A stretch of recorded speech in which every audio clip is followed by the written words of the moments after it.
When the Abbasids overthrew the Umayyad dynasty of caliphs, they failed to prevail as far west as Spain, where the Abbasids would continue to rule splendidly for another 3 centuries. Now, if I were forced into a time machine and told I had to go back to the year 1000, no choice about that, but I could go anywhere in that year, I'm pretty sure I'd dial up Cordoba. It's a beautiful city, a city of vast learning, exquisite architecture and art, and a cosmopolitan, tolerant environment where Muslims, Jews, and Christians lived in relative harmony and with considerable intellectual and cultural exchange. We could all learn a lot from Cordoba in the year 1000. This is not the Mosque of Cordoba photo you'd be called upon to identify. This mosque is much more spectacular and much more famous in its interior. But right away, you should notice the 2 distinctive arch forms of this mosque. The horseshoe arch over the door, very typical of Islamic art, and the pointed arches over the windows.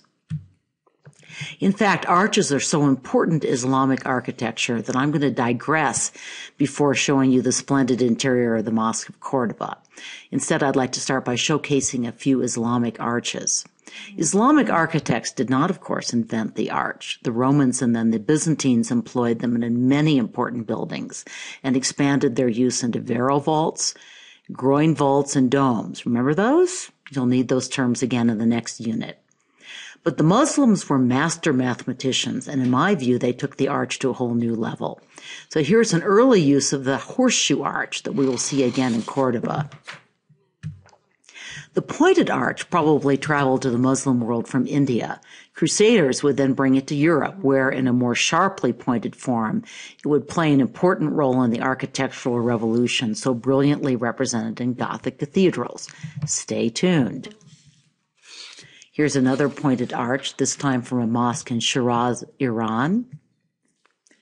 And here we see a diagram of components of an arch. The underlined terms are the most significant, and yes, you will encounter these terms on AP Art History exams. Again, we're going to talk more about arches in the next unit. Notice that this is a barrel vault, in other words, an arch extended. Now we finally get back to the interior of the Great Mosque at Cordoba. It has some of the most famous arches in the world. Here are the distinctive striped double-arched arches of the mosque's hypostyle prayer hall. By the way, note that it is the voussoirs, or the bricks leading up to the keystone, that are striped. You'll need to know that. The double arches enable the architects to raise the roof and make the interior space even more awe-inspiring. Like the dome, this represented a reach toward the heavens. The double arches of the maksura, or special enclosure for the ruling elite, are even more ornate and elaborate. Again, the dual religious and political function of rulers is an important element of Islam and is highlighted in this and other leading mosques. Note the complex, abstract mosaics on the dome of the Mosque of Cordoba, which also included calligraphy. These, again, were the work of Byzantine artists. Another characteristic feature of Muslim art and architecture was the arabesque. That's a term used for linear patterns of scrolling and interlacing foliage, tendrils, leaves, etc. You should know this term as well. Here's another example of an arabesque from a mosque in Central Asian city of Samarkand. Arabesques were commonly intermixed with calligraphy, as you see here. But calligraphy alone could be an art form, as this page from the Quran attests, and you saw briefly Suleiman the Magnificent's signature in the video on the Ottoman art. So, or actually that may be still to come. This very upright geometrical script is called Kufic script. My personal favorite among Spanish Muslim architectural gems, indeed my favorite building in Europe, which is saying a lot, is not a mosque, but rather a palace. This is the Palace of Alhambra in Granada, Spain. This is the last section of Spain that the Muslims held before the Reconquista ended in 1492. So this was built not long before the Christians reconquered all of Spain. Here's one of the many beautiful courtyards. It is such fun to wander through this complex. Note the extraordinary delicacy of the columns and the intricately carved arches. And here's the famous stalactite dome of the Alhambra. These hanging decorative features were created out of plaster, by the way, not out of stone.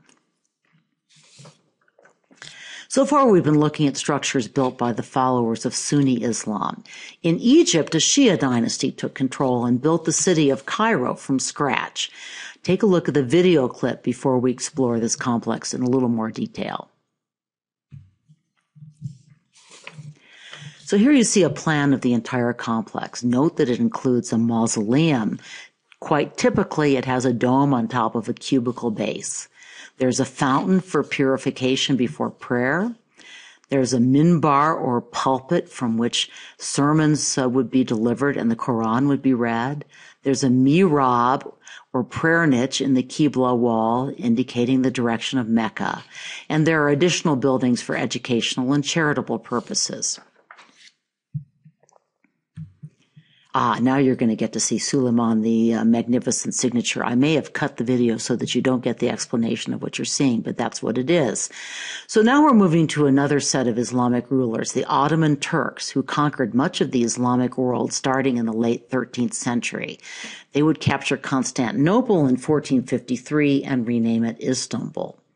The Ottomans were deeply impressed by the magnificent Byzantine church of Hagia Sophia, which we will study in some detail in our next unit.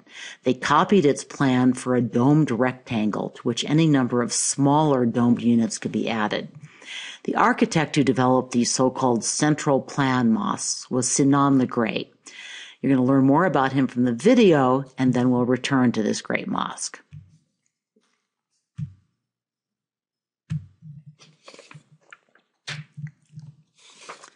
The video doesn't actually show you the mosque that's generally viewed as Sinan's masterpiece, but it is featured in your textbook in Edirne, Turkey. And here you see a plan of the mosque. Note that it's surrounded by outbuildings again, a madrasa or school, a cemetery, a dormitory for students, and a covered colonnaded market. Although these aren't labeled on the plan, the complex also included a hospital and a soup kitchen. So again, bringing all these elements of Islam together, including the giving of alms and caring for the needy. The mosque itself is an octagonal with a dome contained within a rectangle that has 4 iwans, or rectangular recessed openings into the corridor. I inserted an arrow and that term into this diagram with my less than brilliant PowerPoint manipulations. Notice also the large courtyard with a fountain for ritual washing. This again is an entire religious community, the center of communal as well as religious life in the city. And here are some views of the sumptuous, highly decorated interior of this mosque. Now we move east to look at the art of the Safavid dynasty in Iran.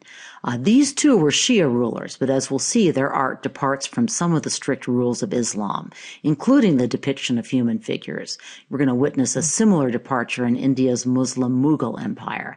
As the video notes, by the way, these sensuous renderings of the human figure would never be allowed in the Shiite Iran of today, run by the Ayatollahs.